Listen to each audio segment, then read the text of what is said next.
السلام علیکم ورحمۃ اللہ وبرکاتہ۔ ایک سوال یہ کیا گیا ہے کہ اسلام میں سب سے اونچی برادری، سب سے اونچی قوم، سب سے اعلیٰ کاسٹ کون سی ہے؟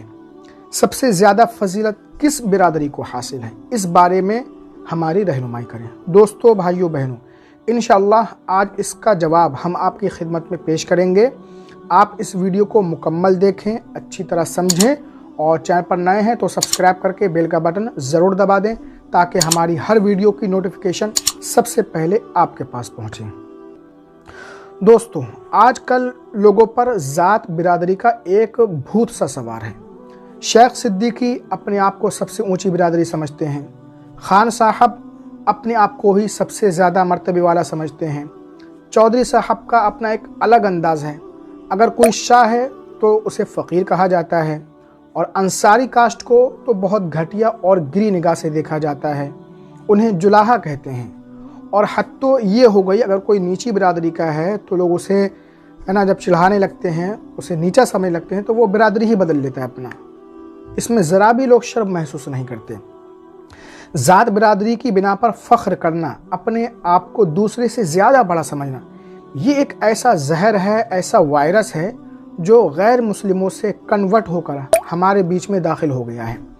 ہندوستان میں اسلام آنے سے پہلے یہاں کے غیر مسلم سینکڑوں ذات برادری میں بٹے ہوئے تھے، آج بھی ہیں، اور ذات برادری کی بنا پر ایک دوسرے پر فخر کیا کرتے تھے۔ دھیرے دھیرے ذات برادری کا یہ کیڑا، اونچ نیچ کا یہ وائرس مسلمانوں میں بھی گھس گیا، اور مسلمان بھی ذات برادری کی بنا پر ایک دوسرے کو چھوٹا بڑا اونچ نیچ سمجھنے لگے۔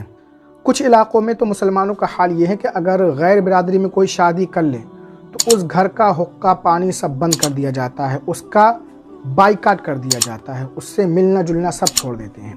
جبکہ اسلام میں ذات پات کی بنا پر اونچ نیچ کا کوئی تصور نہیں۔ انما المؤمنون اخوہ، تمام مومن آپس میں بھائی بھائی ہیں۔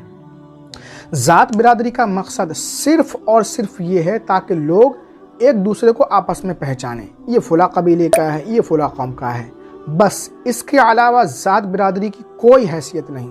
قرآن پاک میں اللہ تعالیٰ ارشاد فرماتا ہے، یا ایھا الناس انما خلقناکم من ذکر و انثی وجعلناکم شعوبا وقبائل لتعارفوا ان اکرمکم عند اللہ اتقاکم۔ اے انسانوں، ہم نے تم سب کو ایک ہی مرد عورت سے پیدا کیا ہے اور تمہیں جماعتوں اور قبیلوں میں بانٹ دیا تاکہ تم آپس میں ایک دوسرے کو پہچان سکو۔ تم میں زیادہ عزت کرامت والا خدا کی نظر میں وہی ہے جو خدا سے زیادہ ڈرنے والا ہے۔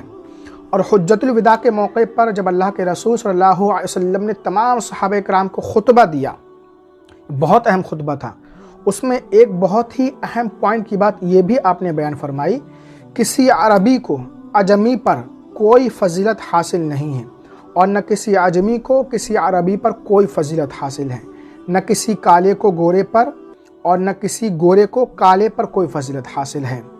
اللہ کے نزدیک سب سے زیادہ عزت والا، مرتبے والا وہی ہے جو سب سے زیادہ متقی ہے، پرہیزگار ہے، جس کے دل میں اللہ تعالیٰ کا جتنا زیادہ خوف ہوگا وہی سب سے زیادہ عزت والا انسان ہے۔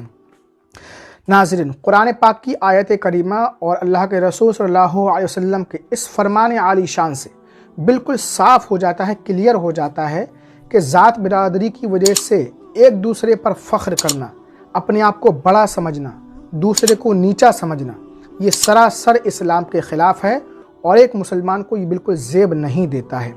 اسلام کی خوبصورتی تو یہ ہے کہ ایک ہی صف میں کھڑے ہو گئے محمود و ایاز، نہ کوئی بندہ رہا نہ کوئی بندہ نواز۔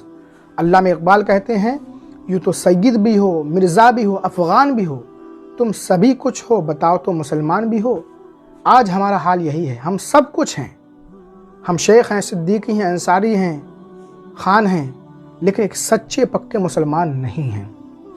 حضرت بلال حبشی رضی اللہ عنہ، آپ نے سنا ہوگا کہ وہ کتنے کالے تھے اور اسلام لانے سے پہلے ان کی کیا حیثیت تھی، لیکن جب وہ اسلام میں داخل ہوئے تو پھر ان کی کیا شان ہوئی، یہ آپ اچھی طرح جانتے ہیں۔ تو اپنے درمیان سے اس ذات پات، اونچ نیچ، برادری، خاندانی برتری، اس وائرس کو ختم کریں اور اللہ کا خوف اپنے دلوں میں پیدا کریں۔